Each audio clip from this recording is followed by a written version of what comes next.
Tune in to Sports 360 with Ahmed Hamad. On the third day of the second cricket test match between England and New Zealand, England beat New Zealand by 323 runs to take 2-0 lead in the three-match series. New Zealand, needing 582 runs to win the test match, were bowled out for 259 in the second innings, thus conceding defeat by 323 runs. The summary of the match: England scored 280 in their first inning, and in reply, New Zealand were bowled out 125 runs, conceding a lead of 155.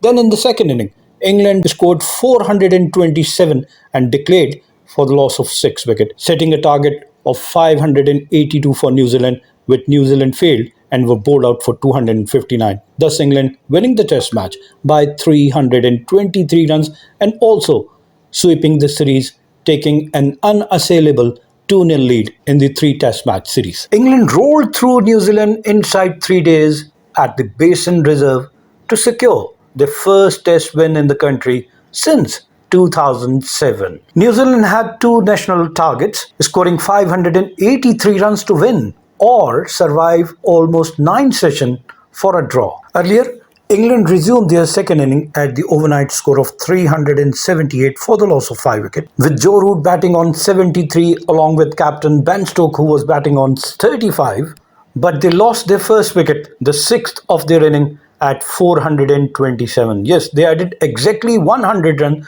for the 6th wicket, and the 6th to go was Joe Root, who scored another century, 106 from 130 balls, hitting 11 fours with a strike rate of 81, and he was caught by Tom Blundell off the bowling of William O'Rourke. And England declared, and Joe Root was out for the 6th, and they immediately announced their declaration, setting a target of 583 runs for New Zealand to win the test match. England batted for 82.3 overs and they scored their runs at 5.17 runs per over. Yes, they were playing baseball cricket, scoring runs briskly. They batted for 368 minutes, with Joe Root the only centurion, along with two nervous 90s victims. Jacob Battle scored 96 and Ben Duckett made 92, and they both put on 174 for the second wicket to take game away from New Zealand. Harry Brook made 55, while captain Ben Stokes remained unbeaten on 49. He could have completed his half century, but playing for the cause of your team, he sacrifices his half century and declared immediately, as Joe Root was the last man to go. He completed his century and England declared their second inning at 427 for the loss of 6 wickets. Looking at the New Zealand bowling, Tim Southee, 14 overs, no maiden, 72 runs and 2 wickets with economy of 5.14. Matt Henry, 18 overs, exactly he conceded 100 runs and has captured 2 wickets with economy of 5.55. Nathan Smith, 16 overs, no maiden, 74 runs and no wicket. William O'Rourke, 18.3 overs, no maiden, 104 runs and 1 wicket. And Glenn Phillips, 16 overs, no maiden, 75 runs and 1 wicket. All of their bowlers almost conceded 5 runs and over. Tim Southee 5.14, Matt Henry 5.55, Nathan Smith 4.62, William O'Rourke 5.62, while Glenn Phillips' economy was 4.68. In reply, New Zealand, chasing a target of 583, were bowled out for 259 inside 55 overs. They batted for 54.2 overs and were bowled out for 259 runs. Only Tom Blundell playing a fighting knock of 115. The rest of the batsmen could not put up a decent show with the bat. They began their second inning and lost their first wicket in the third over.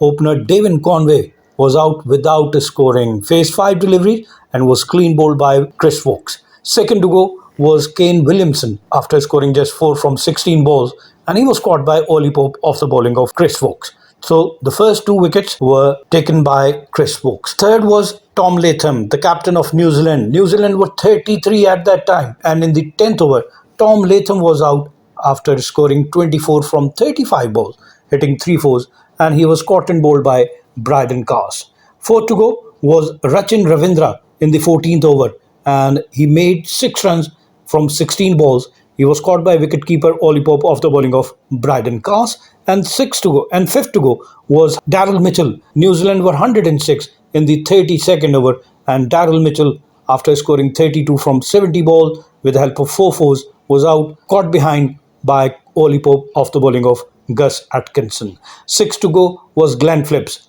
scoring only 16 from 11 balls. New Zealand were 141 in the 35th over, and Glenn Phillips was bowled by right-arm off-spinner Shoaib Bashir. 7 to go was Tom Blundell scoring a century, and New Zealand were 237 in the 49th over, and Tom Blundell, after scoring 115 from 102 balls, hitting 13 fours and 5 sixes with a strike rate of 113, was out, caught by Duckett off the bowling of Shoaib Bashir. 8 to go was Matt Henry in the 51st over. New Zealand were 247 and Matt Henry was out after scoring just 4 from 7 balls, hitting 1-4, caught by Jacob Bathel off the bowling of Ben Stokes. And then ninth wicket at 254 in the 53rd over. Nathan Smith was out after scoring 42 from 51 balls, hitting 3 fours and 2 sixes with a strike rate of 82. He was caught by Oli Pope off the bowling of Ben Stokes. 10th and final wicket of Tim Southee at 259 in the 53rd over, and Tim Southee could only score 8 from 13 balls, hitting 1-4, and he was also caught by Chris Woakes off the bowling of Ben Stokes. So England bowled out New Zealand for just 259 runs, winning the match by 233 runs, also taking an unassailable lead of 2-0 in the 3-match test series. For England, Chris Woakes, 10 overs, 4 maiden, 20 runs and 2 wickets. Gus Atkinson, 12 overs, 68 runs and 1 wicket. Brydon Carse, 11 overs, no maiden, 53 runs and 2 wickets. Shoaib Bashir, 19 overs, 2 maiden, 110 runs and 2 wickets. While Ben Stokes, 2.2 over, 5 maiden, 3 wickets. The highest wicket taker was England captain Ben Stokes, 3 for 5, while 2 wickets each for Shoaib Bashir, Brydon Carse and Chris Woakes, while Gus Atkinson chipped in with 1 wicket. Harry Brooks, who made 123 in the first inning and 55 in the second inning, was declared man of the match. The result of the series helped England to climb up the ladder to going up to 5th place. They now have played 21 test matches, out of which 11 have been won by England. They lost 9 matches and drawn 1. They have 114 points with 45.24 their win percentage, while New Zealand slipped to 6th place. They now have played 13 matches, won 6, lost 7, have 69 points with 44.23 their win percentage. Remember, Australia and South Africa are at the top of the point table with Australia 60.7 win percentage, followed by South Africa with 59.26 win percentage. India, playing Border Gavaskar Trophy against Australia, is at number 3rd and they have 57.29 win percentage. Keep on watching Sports 360 with Ahmed Hamad for latest news, views, and interviews of sports personalities from around the world.